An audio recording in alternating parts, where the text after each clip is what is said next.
প্রিয় বন্ধুরা, আজকে আলোচনা করব ডিক্লারেশন অফ হেবা বা হেবা দলিল।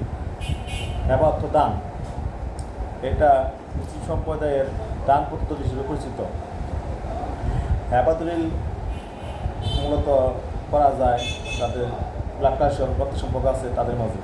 সবার ক্ষেত্রে হেবা দলিল হয় না, আইনগতভাবে এটা বৈধও না। হেবা দলিল আপনার কোনো কিছু বিনিময় হয় না।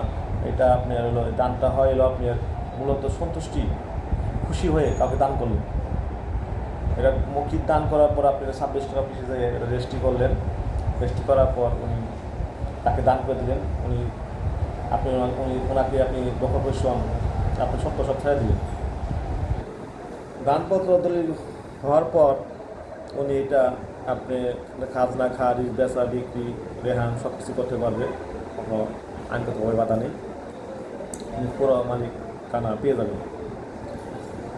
দানপত্র দলিলটা মাত্র যেমন আমি আমার বাবাকে দিতে পারবো, বাবা আমাকে দিতে পারবে, আমি আমার মাকে দিতে পারবো, মা আমাকে দিতে পারবে, আমি আমার ভাইকে দিতে পারবো, ভাই আমাকে দিতে পারবে, আমি আমার বোনকে দিতে পারবো, বোন আমাকে দিতে পারবে, আমি আমার দাদাকে দিতে পারবো, দাদা আমাকে দিতে পারবে, আমি আমার দাদিকে দিতে পারবো, দাদি আমাকে দিতে পারবে, আমি আমার নানাকে দিতে পারবো, নানা আমাকে দিতে পারবে, আমি আমার নানিকে দিতে পারবো, নানি আমাকে দিতে পারবে, আমি আমার স্ত্রীকে দিতে পারবো, স্ত্রী আমাকে দিতে পারবে। মূলত এই কয়জনের মধ্যেই হেবা দলিলটা করা যায়, এর বাইরে করা যায় না। অনেকের ধারণা আছে যে হেবা দলিল বা দানপত্র দলিল করে দিলে দানকৃত সম্পত্তি ফেরত আনা যায়। আসলে এটা ভুল ধারণা। কোনো সম্পত্তি দান করে দিলে ওই সম্পত্তি ফেরত আনা যায় না, দলিল বাতিলও করা যায় না।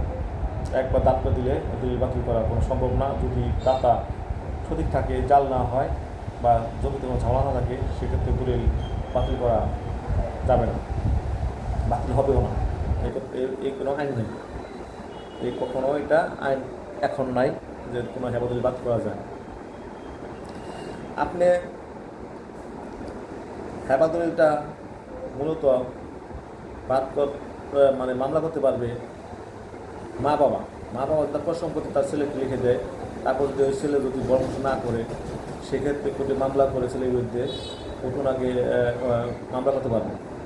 কোর্ট ওই ছেলেকে ডাকবে, বলবে যে আপনার মা বাবাকে আপনি দেখাশোনা করেন না, এটা আপনার ওনার ছেলেকে কিছু পরিমাণ অর্থ ওনার মা বাবাকে মাসিক একটা অর্থ দিতে বলবে, গায়ে দিবে। ওই অর্থ মা বাবাকে দিতে হবে মা বাবা চলার জন্য, পড়াশোনার জন্য। সেক্ষেত্রে যদি ছেলে যদি বলে যে আমি অর্থ দিতে পারবো না, আমার সমর্থ আমার নাই, সেই ক্ষেত্রে কোর্ট মানবিক খাতিরে, যেটা আমি বলতেছি, নাও দিতেও পারে, মানবিক খাতিরে দিতে পারে যে কিছু অংশ যে সম্পত্তি মা বাবা তার ছেলেকে লিখে দিছে, কিছু অংশ সম্পত্তি ওনার মা বাবাকে লিখে দেওয়ার জন্য, ফিরে দেওয়ার জন্য, তাতে মা বাবা এটা বিক্রি করে ওনারা স্বাভাবিকভাবে চলতে পারে। এই জন্য, তাছাড়া আর কোনো কিছু না। আপনারা ভয় পাবেন না। অনেকে ভয় পায় যে হেবা দলিল টাকা করবো, যা পরবর্তীতে যদি ফিরিয়ে নেয়। এটা কোনো অপশন নাই, আইনের মধ্যেও নাই। আপনারা ভয় হেবা দলিল করতে পারেন, তাদের সাথে করা যায়। হেবা দলিল খরচটাও কম, তুলনামূলকভাবে অন্যান্য দলিল থেকে আপনারা হেবা দলিল করতে পারেন, সমস্যা নেই।